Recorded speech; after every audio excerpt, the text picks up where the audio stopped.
Na sua empresa, cada um realiza o trabalho de um jeito? Você sofre com falhas em algumas funções, talvez por falha de comunicação? Seu problema pode ser falta de padronização de processos.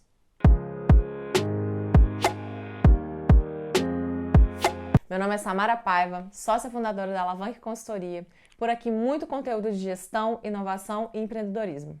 Hoje eu vou falar com vocês sobre um assunto muito interessante que pode parecer burocrático, chatinho, mas que é assim o clareador das empresas. Mapeamento de processos. Uma coisa muito simples como uma receita de bolo é o que a gente vai fazer aqui hoje para você entender o que é isso e para que serve esse mapeamento de processos. Mapeamento de processos nada mais é do que o desenho de etapas de uma macroatividade, ou pode ser de uma microatividade. Por exemplo, uma receita de bolo. A receita de bolo, você pode perceber que você tem lá passo 1, passo 2, passo 3. Separe os ingredientes, coloque no liquidificador, unte a forma, coloque no para assar durante tantos minutos, enfim. Você tem um segmento de ações para a atividade macro de fazer um bolo. No final, você consegue finalizar o bolo. Por quê? O bolo está padrão. Geralmente, pouquíssimas pessoas, assim, a maioria que segue a receita certinho, consegue fazer o bolo certinho e dá tudo certo, né? Então você percebe que a gente acompanha o passo a passo e mantém uma qualidade, porque você seguiu um direcionamento que previamente ele já foi determinado e que já foi testada a sua qualidade. É exatamente para isso que serve o mapeamento de processos. Quando você faz um mapeamento de processos, você tem vários benefícios. Um deles, direcionamento e clareza de ações. Por quê? Por exemplo, cada um, às vezes, pode falar assim, atendimento ao cliente. Um faz o cadastro primeiro, o outro não pega assinatura, o outro envia contrato, o outro... são diferentes atendentes, uma mesma função, cada um faz de um jeito. Ou seja, a gente pode acontecer de você ter muitos erros no meio desse caminho, mas porque não está padronizado, ninguém explicou como é que era para fazer. Ou não existia um padrão de qualidade a ser feito e a ser seguido.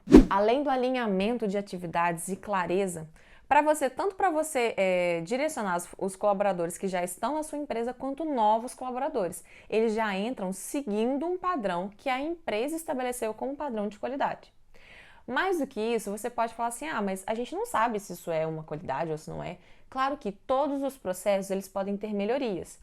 Então, quando você desenha um processo, geralmente você consegue identificar naquele processo já algumas melhorias e gargalos. Então, às vezes, é muito interessante quando a gente pega para mapear um processo mesmo, a gente coloca duas pessoas numa mesma equipe, por exemplo. Aí você vai mapear atendimento ao cliente. Então, vamos lá. Primeira coisa que você faz. Eu faço isso aqui. Aí o outro fala assim, eu também, beleza, eu faço isso. Aí um fala assim, eita, isso aqui eu não faço não, tem que fazer isso? Essa é a coisa mais comum de acontecer e você percebe, você fala assim, tá vendo? Olha a falta que um padrão pode fazer dentro de uma equipe.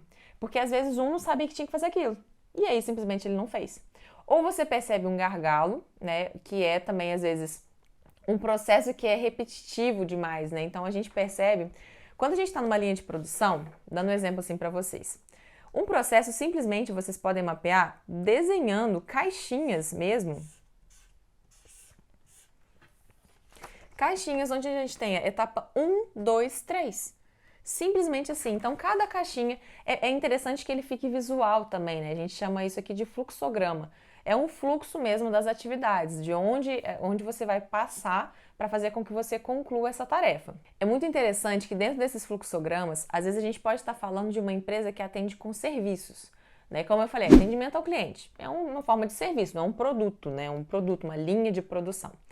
E às vezes a gente percebe muitas voltas nessa linha de produção aqui, mesmo que seja de um serviço, né? E isso a gente pode perceber também nas linhas de produção mesmo, né? Às vezes um processo que não está tão claro de aonde vai para onde vai. E quando você tem isso, principalmente dentro de uma empresa ali que trabalha com segundos, né? Quando a gente fala de linha de produção, indústria, quando você perde segundos em um movimento, você geralmente faz aquele movimento repetidas vezes. Né? E aquele movimento repetidas vezes que podem ser 100, 400 vezes em um dia, são 400 segundos, né? Então, 400 segundos aí a gente tem uma perda aí mais ou menos, sei lá, 400 vezes por 60. Gente, é isso. 400 segundos a gente chega em média 6 minutos, né, por dia, no caso. Mas geralmente a gente tem muito mais que isso. Mas 6 minutos também fazem muita diferença, principalmente quando a gente fala de linha de produção, tá, gente? Porque, assim, é uma velocidade gigante para a produção de um produto, né? Então, às vezes, quando você tem um processo que ele gera uma perda ali de 6 minutos, 40 minutos no total, às vezes a gente já chegou em perdas muito grandes simplesmente por uma falta de clareza de processo e de movimentos, né? Mas uma empresa também é de serviço, onde a gente consiga mapear atividades de serviço, acontece da mesma forma. E aí você vai me perguntar, mas eu preciso mapear todos os processos da minha empresa? Não. Primeiro, porque a gente começa pela priorização dos processos que realmente são necessários. Então, o que você percebe? Eu estou tendo muito erro na finalização de uma venda. Aí você vai assim, tá, peraí, deixa eu ver como é que esse pessoal está finalizando a venda. E aí é muito interessante quando você chega, você desenha e cada um faz a finalização de um jeito. E aí você começa realmente a definir. Por exemplo, muitas das vezes, a gente faz muitos com os clientes, às vezes eles deixam de executar uma atividade porque não ficou claro quem realmente executa. Então, um outro ponto importante também dentro do mapeamento é a gente definir dentro dessas etapas. Achei que era o Pedro, já ia xingar ele.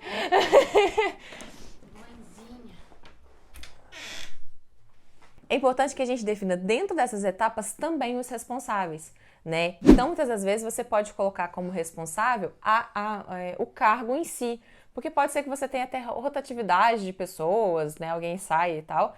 Você pode colocar também as pessoas, os cargos responsáveis pela realização daquela atividade. Outro ponto importante também, você pode colocar o tempo em que ele é feito. Por exemplo, eu realizo uma atividade aqui, né? Então por exemplo, né? Eu vou deixar o bolo descansando. Vou deixar descansando por quantos? 30 segundos. Depois disso, eu vou fazer outra atividade. Então, por exemplo, um cliente entrou. Gero o contrato dele. Depois de 3 dias, eu vou e mando um boleto de pagamento para ele. Então, já é interessante também, além do cargo, né, que vai executar aquela atividade, a gente definir também o período em que ela é executada. Quanto tempo depois da outra ela é executado, ou até mesmo o período em que ele vai ser executado. Então, isso faz muita diferença porque a gente padroniza. Outras coisas que acontecem muito, ações que não são realizadas porque não tem um padrão de repetição. Então, dentro do processo, às vezes por falha, ou em quem vai realizar, não tem um responsável, e quando não tem responsável, ninguém realiza, ou porque você não tem um quando você vai fazer aquilo. Então, quando você não tem um quando, também gera uma falha ali de atividade. Bem, e um outro ponto muito importante também enxergar atividades que são totalmente desnecessárias, né? Então, por exemplo, às vezes a gente percebe uma função sendo feita tendo retrabalho de algo porque não tem um padrão, ou então quando você está mapeando, você identifica que existe um gargalo numa determinada função, por exemplo, olha, a gente faz aqui, mas a gente está gastando aqui, por exemplo, para assar o bolo, 1 hora. Geralmente a gente gasta 40 minutos, mas como o forno está com problema, a gente gasta 1 hora. Geralmente a gente escuta muito isso também, porque a gente começa a identificar nas etapas alguns gargalos, né? Que às vezes a própria operação pode dizer para você. E você fala assim, olha, isso aqui não estava ainda claro pra gente, que esse forno talvez estivesse atrapalhando. Então a gente tem um outro forno que é melhor, a gente não tá subutilizando aquele forno, né? São alguns exemplos de gargalos que a gente pode encontrar durante o mapeamento de processo. Mas assim, o básico do mapeamento de processos, etapas que são as ações, né? Então, por exemplo, separar os ingredientes, colocar no liquidificador, colocar para assar, são coisas muito simples. Claro que, no caso da receita, a gente pode estar até falando de um processo, digamos assim, que é até mais detalhado.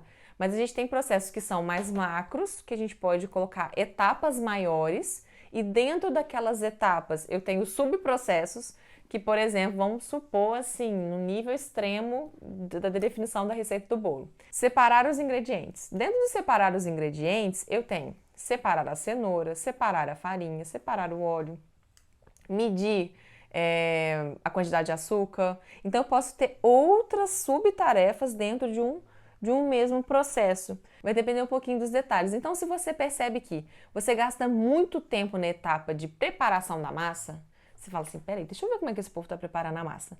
Aí você começa a mapear. Então, lembra que Você não precisa mapear todos os processos da sua empresa, você vai mapear principalmente aqueles que geram gargalo, que geram problema e que estão constantemente ali gerando atrito entre a equipe, gerando atrito de resultado também, né? E principalmente você vai mapear aquele processo que você percebeu que existe algum gargalo, como esse que eu falei, poxa, eles estão demorando muito para separar os ingredientes. Aí você vai ver, é interessante até que você acompanhe como esse processo ele é feito. Ah, então peraí, eu pego esse medidor aqui e coloco aqui. Como ele é pequeno, eu faço 3 vezes esse movimento. Entende? Aí você percebe, nossa, eles estão com um medidor pequeno, talvez eu precise trocar o medidor. E aí a pessoa vai pegar um medidor maior, né, sei lá, um outro medidor e vai fazer uma vez o movimento. Aqui você já perde 2 movimentos. Então, esse fluxo aqui de movimento ele é muito importante para com que a gente tabule. Como eu falei para vocês, inicialmente parece uma coisa muito simples e parece, nossa, mas é um detalhe. É um detalhe, mas repetidas vezes isso vira um resultado muito significativo e realmente faz com que tenha diferença quando você consegue otimizar esse resultado, essa ação, né? Então, mapeie o processo e mais que mapear, acompanhe também como ele é feito, sabe? Porque isso, quando você tiver dificuldade a encontrar o gargalo, encontrar a dificuldade, não está entendendo ainda como o processo é feito, acompanhe realmente o seu colaborador executando, acompanhe a sua equipe executando, porque talvez ali, né, com a sua experiência também, com o seu olhar ali de gestão, você vai conseguir encontrar possibilidades de otimização, tá? Então, assim, o mapeamento de processo, gente, ele parece que é uma coisa muito simples, e ele é muito simples. Então, assim, ninguém precisa ter medo, a gente também não precisa fazer nada mirabolante, já vi processos, assim, gigantescos, e eu acho que depende muito, eu acho que se for um processo muito grande, vale a pena a gente picar esse processo, porque talvez não valha a pena fazer ele todo inteiro, assim, né? Ele vai visualmente gerar uma confusão ali, não vai ser tão otimizado, então melhor a gente tentar realmente otimizar esse processo, tá? E assim, o benefício que ele traz é incrível, assim, a gente perceber o quanto isso traz alinhamento e clareza para as pessoas, porque o que está definido aqui, até mesmo é interessante você trazer a equipe para definir junto com você o processo. Porque quando você traz a equipe para definir, você faz com que, consequentemente, eles estejam alinhados e eles se comprometam a realizar esse processo, né? Então, muito importante a gente trazer eles também para a ação. Aqui na Alavanque a gente tem um trabalho muito bacana voltado para mapeamento de processos, seja dentro de chão de fábrica, seja dentro de empresas de serviço ou comércio. Então, assim, a gente vê o resultado em todos esses setores, porque realmente o alinhamento e a padronização realmente da qualidade da empresa faz diferença no sucesso do cliente. Então, se você quer acompanhar mais conteúdos como esse, toda semana por aqui um conteúdo novo. Bem, se você tiver alguma dúvida, pode entrar também em contato com a gente, para que a gente consiga entender qual é a sua dor e como a melhor forma de te auxiliar.